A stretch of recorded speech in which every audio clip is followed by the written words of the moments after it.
Ngayon po, let's say, nangailangan kayo ng pera o ipinamana nyo sa inyong mga anak or what. So, wala po kayong ibang pupuntahan. Mayat din lang po kayo pupunta. Ako rin po ang bibili nito mga madam. So napakadali pong i-resale ng gold.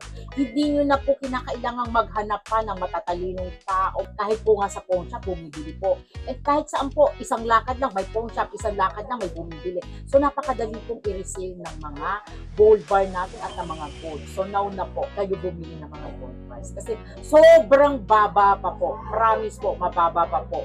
So dun sa mga nag-invest sa akin dati, nako grabe, palong-palo na po sila. So ngayon po, pwede pa po kayong humabol, mababa pa naman po ang per gram ng gold, okay?